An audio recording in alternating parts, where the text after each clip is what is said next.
Assalamualaikum warahmatullahi wabarakatuh. Saya Azra Fauzia dari kelas Hi19X Blended Learning Universitas Al-Azhar Indonesia. Sebelumnya saya ingin mengucapkan Alhamdulillah karena atas dengan rahmat Allah Subhanahu wa Ta'ala, saya diizinkan untuk bisa mengerjakan ujian tengah semester ini. Dan saya ingin mengucapkan terima kasih kepada Ibu Dr. Maslihati Nurhidayati karena saya diizinkan untuk mengikuti pelajaran mata kuliah hukum telematika di semester 5 saya. Dan untuk memenuhi kewajiban saya sebagai mahasiswa, di sini saya telah mempelajari materi-materi yang terdapat di LMS. Dan saya mengambil judul materi hukum telematika.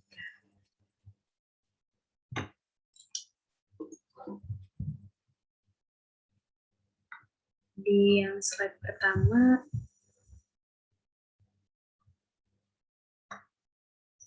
ada pengertian. Cyberlaw atau hukum siber menjadi istilah yang lebih baku dibandingkan istilah lainnya. Tapi ada juga istilah lain yang disebut dengan telematika.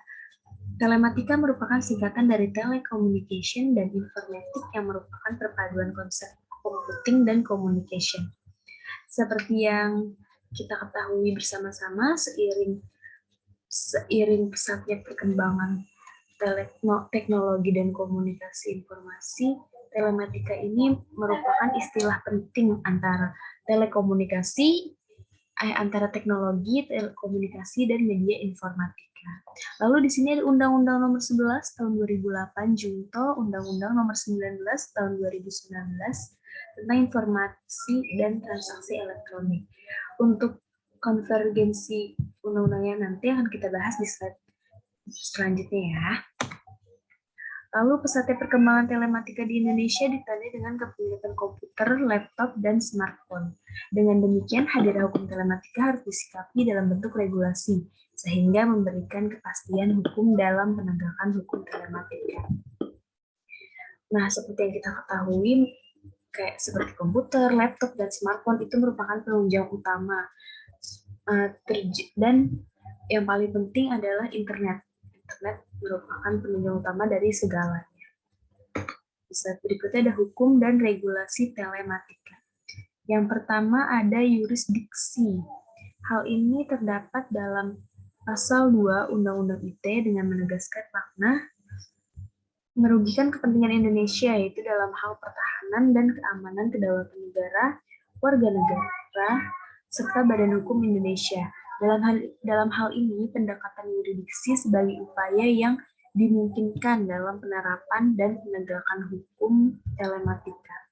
Lalu yang kedua ada asas-asas, yaitu terdapat dalam pasal 3 Undang-Undang ITE, maka pemanfaatan teknologi informasi dan transaksi elektronik dilaksanakan berdasarkan asas kepastian hukum, manfaat, kehati-hatian, itikat baik, dan kebebasan memiliki teknologi atau teknologi netral.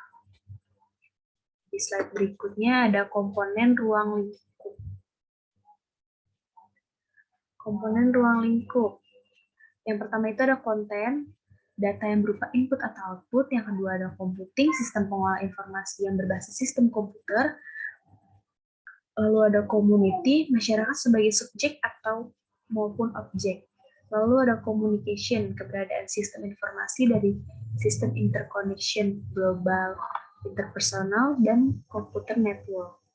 Adapun hal-hal penting yang diatur dalam telematika itu antara lain seperti sistem informasi yang baik dari perbuatan yang dilarang, lalu harmonisasi asas-asas yang terkandung dalam aspek telekomunikasi tersebut. Di slide berikutnya, telematika berkaitan dengan privasi. Berkaitan dengan privasi, regulasi hukum telematika di dalamnya terdapat anonymity atau anonimitas yang dimaknai sebagai keadaan anonim pada jaringan internet dengan dikembangkan privasi sebagai akibat dari kemajuan teknologi. Mengapa dikatakan akibat?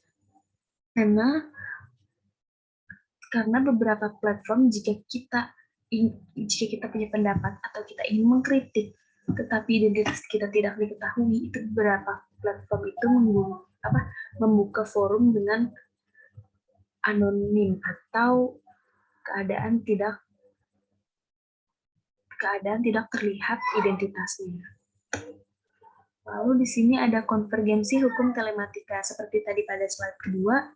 Dalam perjalanan Undang-Undang Nomor 11 Tahun 2008 menimbulkan persoalan dan kritik dari berbagai pihak, hingga lahirlah Undang-Undang Nomor 19 Tahun 2016 tentang perubahan dari Undang-Undang Nomor 11 Tahun 2008 tersebut.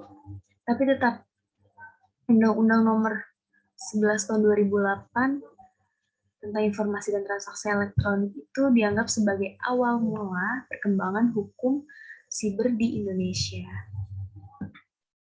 Lalu di sini terdapat materi yang diatur dalam Undang-Undang ITE, yaitu seperti perlindungan data, pengakuan transaksi dan alat bukti elektronik, nama domain, penyelesaian sengketa, dan yang terakhir ada hak atas kepemilikan intelektual.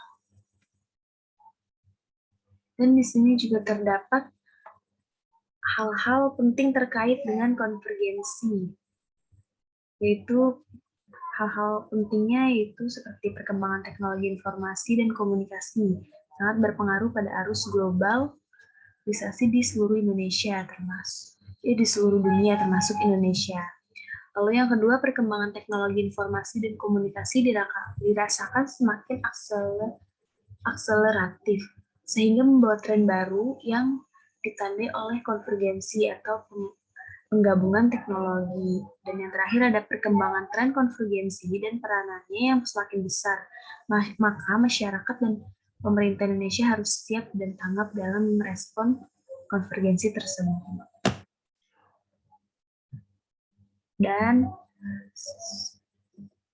materi yang saya paparkan sudah selesai sampai situ.